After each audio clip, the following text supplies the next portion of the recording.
خدا باپ کے زندہ و جلالی کلام میں سے زندگی برا کلام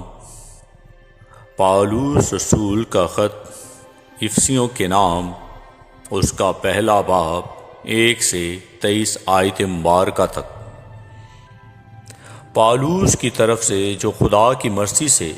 مسیح یسوع کا رسول ہے، ان مقدسوں کے نام جو افسس میں ہیں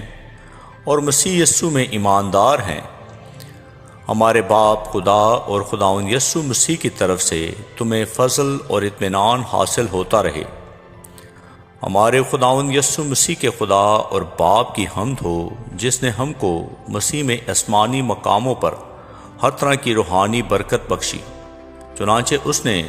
ہم کو بنائے عالم سے پیشتر اس میں چن لیا، تاکہ ہم اس کے نزدیک محبت میں پاک اور بے عیب ہوں، اور اس نے اپنی مرضی کے نیک ارادے کے موافق ہمیں اپنے لیے پیشتر سے مقرر کیا کہ یسوع مسیح کے وسیلہ سے اس کے لے پالک بیٹے ہوں، تاکہ اس کے اس فضل کے جلال کی ستائش ہو جو ہمیں اس عزیز میں مفت بخشا۔ ہم کو اس میں اس کے خون کے وسیلہ سے مخلصی یعنی قصوروں کی معافی اس کے اس فضل کی دولت کے موافق حاصل ہے جو اس نے ہر طرح کی حکمت اور دانائی کے ساتھ کثرت سے ہم پر نازل کیا ہے۔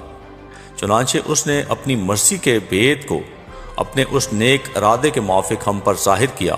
جسے اپنے آپ میں ٹھہرا لیا تھا، تاکہ زمانوں کے پورا ہونے کا ایسا انتظام ہو کہ مسیح میں سب چیزوں کا مجموعہ ہو جائے، خواہ وہ آسمان کی ہوں خواہ زمین کی،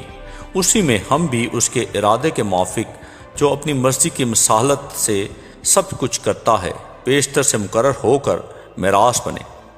تاکہ ہم جو پہلے سے مسیح کی امید میں تھے اس کے جلال کی ستائش کا باعث ہوں۔ اور اسی میں تم پر بھی، جب تم نے کلام حق کو سنا جو تمہاری نجات کی خوشخبری ہے، اور اس پر ایمان لائے،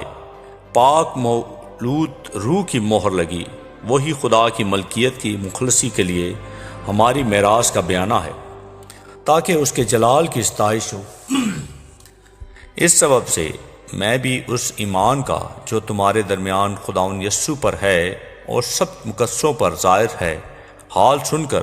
تمہاری بابت شکر کرنے سے باز نہیں آتا، اور اپنی دعاؤں میں تمہیں یاد کیا کرتا ہوں کہ ہمارے خداوند یسوع مسیح کا خدا جو جلال کا باپ ہے، تمہیں اپنی پہچان میں حکمت اور مکاشفہ کی روح بخشے، اور تمہارے دل کی آنکھیں روشن ہو جائیں، تاکہ تم کو معلوم ہو کہ اس کے بلانے سے کیسی کچھ امید ہے، اور اس کی میراث کے جلال کی دولت مقدسوں میں کیسی کچھ ہے، اور ہم ایمان لانے والوں کے لیے اس کی بڑی قدرت کیا ہی بے حد ہے، اس کی بڑی قوت کی تاثیر کے موافق جو اس نے مسیح میں کی، جب اسے مردوں میں سے جلا کر اپنی دائیں طرف آسمانی مقاموں پر بٹھایا، اور ہر طرح کی حکومت اور اختیار اور قدرت اور ریاست اور ہر ایک نام سے بہت بلند کیا،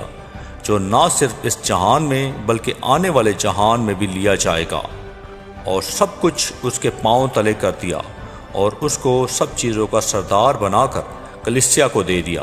یہ اس کا بدن ہے، اور اسی کی معموری سے جو ہر طرح سے سب کو معمور کرنے والا ہے۔ آمین۔